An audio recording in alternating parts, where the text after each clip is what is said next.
السلام علیکم ورحمۃ اللہ وبرکاتہ نحمده ونصلي على رسوله الكريم اما بعد فاعوذ باللہ من الشیطان الرجیم بسم اللہ الرحمن الرحیم وما ارسلناک الا رحمۃ للعالمین بدلا ہوا تھا رنگ کائنات کا تیرے بغیر، بدلا ہوا تھا رنگ کائنات کا تیرے بغیر، ایک خاک سی اڑی ہوئی سارے چمن میں تھی۔ آج سے 1400 سال قبل عرب کا حال بد سے بدتر تھا، کوئی خالق ارض و سما کا نام لینے والا نہ تھا۔ ایک خانہ خدا جس کو حضرت ابراہیم علیہ السلام نے ایک خدا کی عبادت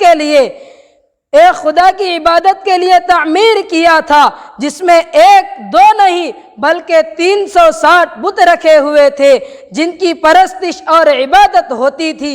ہر طرف بے حیائی، عیاشی، بدکاری، زناکاری اور ظلم و تشدد کا دورہ تھا۔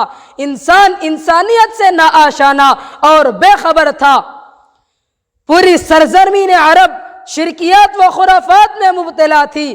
کہیں سورج کی پرستش ہوتی تو کہیں چاند کی عبادت، کہیں درختوں اور پتھروں کے سامنے سر جھکایا جاتا تو کہیں اپنے ہاتھوں سے بنائے ہوئے فردی معبودوں کی پوجا کی جا رہی تھی۔ مگر جب خالق بحر و بر نے ہمارے اور آپ کے آقا محمد عربی صلی اللہ علیہ وسلم کو اس دنیا میں مبعوث فرمایا تو رحمت خداوندی برس پڑی۔ جو جہلاء عرب تھے صحابہ کرام رضی اللہ عنہ ہو گئے، جو اونٹ کی مینگنیوں میں کھیلنے والے سمجھے جاتے تھے، ان کو رضی اللہ عنہم ورضوا عنہ کا اعزاز ملا۔ جس دور کا نام دور جاہلیت تھا، اس دور کا نام خیر القرون ہو گیا۔ وہ آ گئے تو آ گیا، وہ آ گئے تو آ گیا، دنیا میں انقلاب، اجڑا ہوا چمن تھا گلستہ کر دیا۔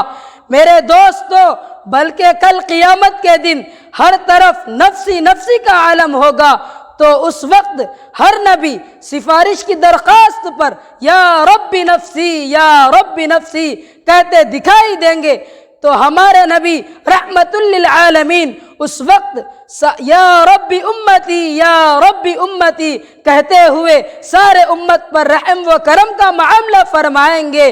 اس کی رحمت کے بارے میں بس اتنا کہہ سکتا ہوں کہ تھکی ہے فکر رسا ذکر رحمت باقی ہے، تھکی ہے فکر رسا ذکر رحمت باقی ہے، زباں ہے آب لاپا ذکر رحمت باقی ہے، بیاں تمام ہوا ذکر رحمت باقی ہے، وقت ختم ہوا ذکر رحمت باقی ہے۔